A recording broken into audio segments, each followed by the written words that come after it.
Bonsoir à tous, bienvenue dans votre journal. À la une ce soir, semaine noire pour l'éducation nationale.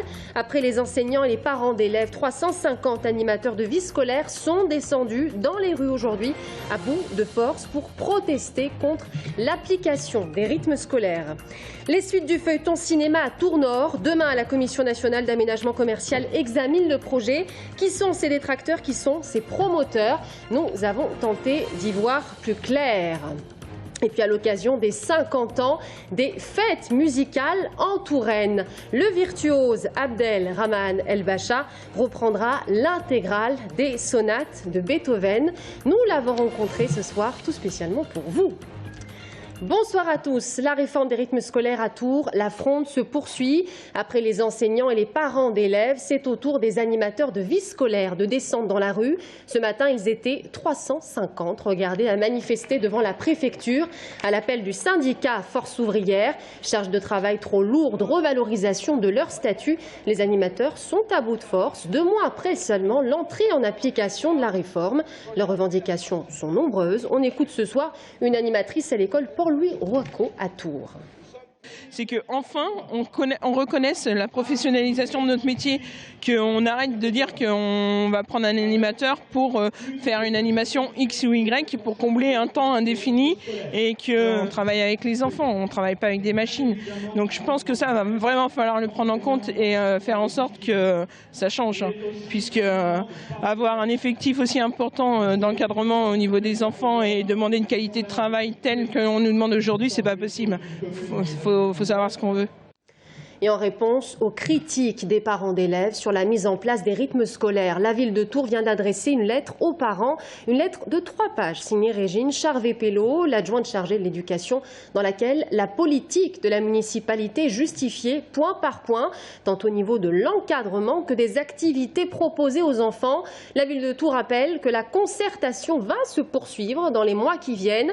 493 intervenants sont présents pour encadrer la pause méridienne des enfants dans les écoles, mais aussi que 70 activités supplémentaires seront proposées aux enfants dans les prochains mois, mais aussi que les accidents dans les cours de récréation n'ont pas augmenté cette année, contrairement à ce qu'affirment les associations de parents d'élèves. Et puis la réforme des rythmes scolaires, c'est aussi le thème de libre-échange. Ce mois-ci, enseignants, parents d'élèves, élus sont invités à débattre autour de leur application et d'un témoignage important, celui d'une animatrice de vie scolaire dans les écoles maternelles. Libre-échange, un débat diffusé vendredi soir à 22h30 sur TV Tours Val-de-Loire. Les suites du feuilleton cinéma à Tours-Nord, pour ou contre. Demain, la Commission nationale d'aménagement commercial examine le projet d'un multiplex à Tours-Nord porté par le groupe d'Avoine. 5 recours contre ce projet ont été déposés devant la Commission. Qui sont ses détracteurs? Qui sont ses promoteurs? On tente d'y voir plus clair ce soir avec Romain Delville.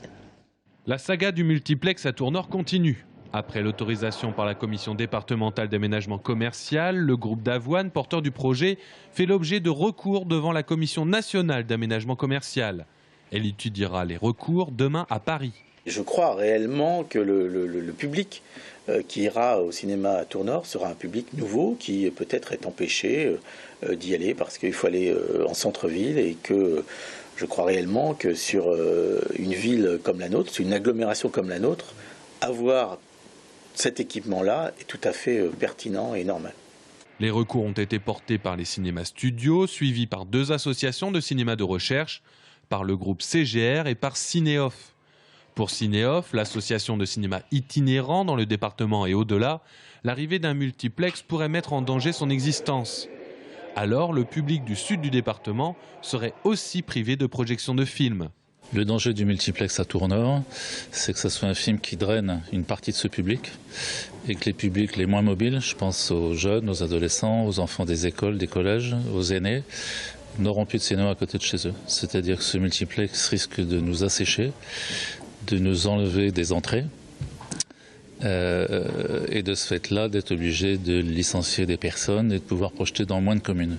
Cinéoff dit avoir présenté en mairie avec les studios un projet de cinéma plus modeste en nombre de salles, mais avec une cinémathèque et un musée du cinéma. Le projet d'Avoine, le multiplex, pourrait voir le jour en 2015. Et puis on vient de l'apprendre à l'instant, un contrôle de l'Agence internationale pour l'interdiction des armes chimiques à l'usine Saint-Tron de Château-Renaud. Une information de nos confrères de la Nouvelle République à lire demain. Une inspection de routine dans le cadre du programme de non-prolifération des armes chimiques dans le monde. On passe à la politique municipale, au Parti socialiste. Après sa mise en examen, le cas de Jean Germain, maire de Tours, sera débattu ce soir. Mickaël Cortot, premier secrétaire du Parti socialiste d'Indre-et-Loire, réunit un conseil fédéral extraordinaire à 20h30 à Saint-Pierre-des-Corps. La candidature du maire de Tours au municipal sera vraisemblablement validée et confirmée dans 2 jours, le 16 novembre. J'ajoute que Guillaume Pelletier sera candidat à la mairie de Nains-sur-Beuvron en Sologne, une commune de 1200 habitants du Loir-et-Cher. Un combat de longue haleine pour le vice-président de l'UMP, chef de file de la droite forte. Et puis juste à la fin de ce journal, Alain Michel, maire de La Riche, nous rejoindra. Il est l'invité de la rédaction ce soir.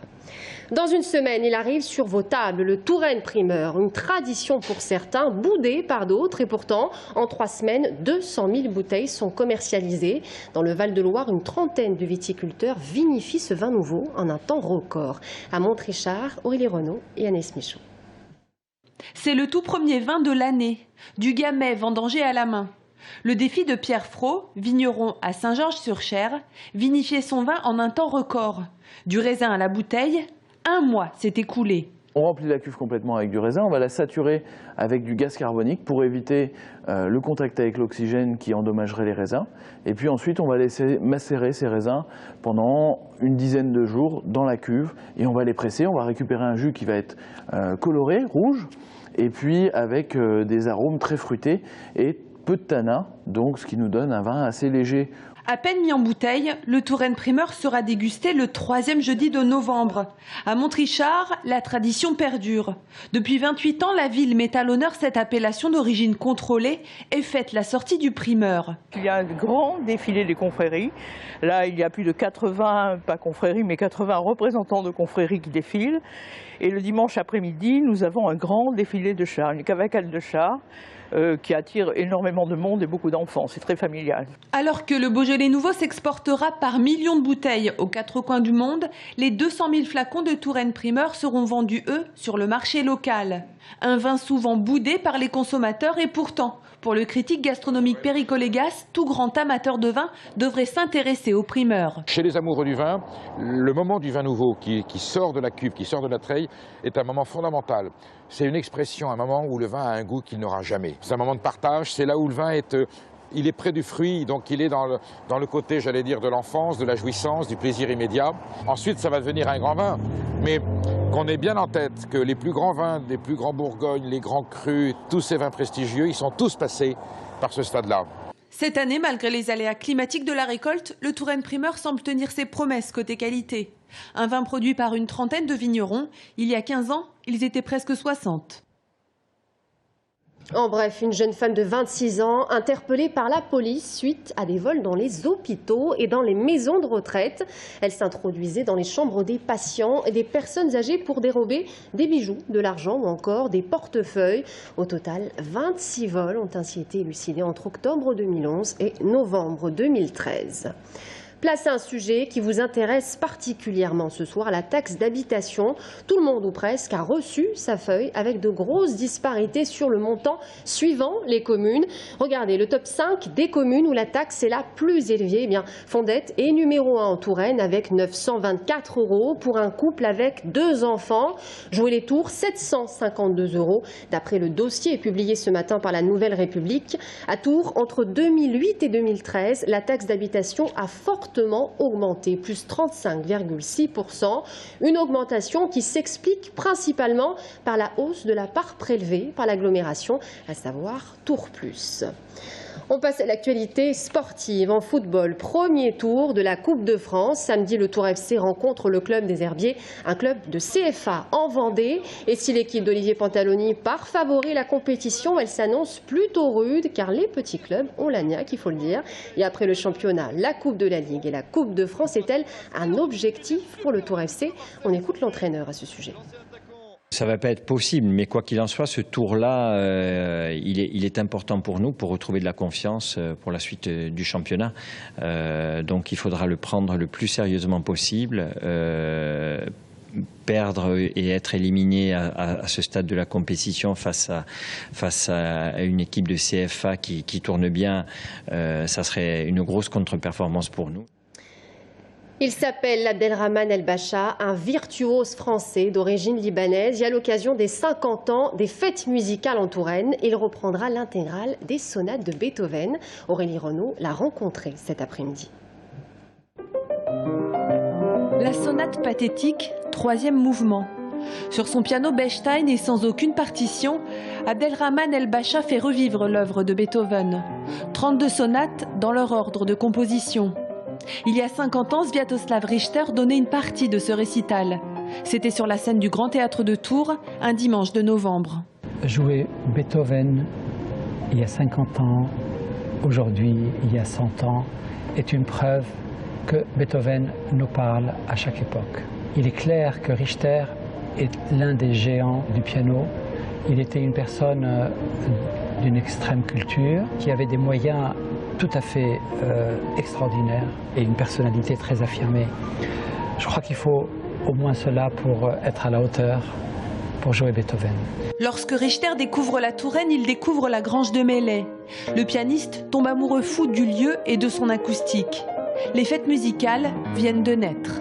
C'était un événement pratiquement international, puisque M. Richter, à l'époque, ne pouvait pas sortir d'Union soviétique, c'était un autre contexte, et donc venir à Tours pour ce concert, c'était absolument un événement exceptionnel, à tel point qu'il y a eu un train spécial qui a été affrété pour que des gens de Paris puissent venir à ce concert.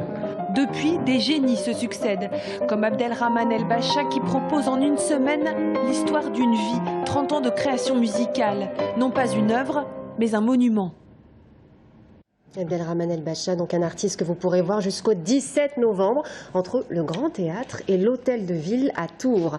Voilà, c'est la fin de ce journal. Merci à vous de nous avoir suivis. Dans un instant, Alain Michel, maire de La Riche, et notre invité de la rédaction. À tout de suite.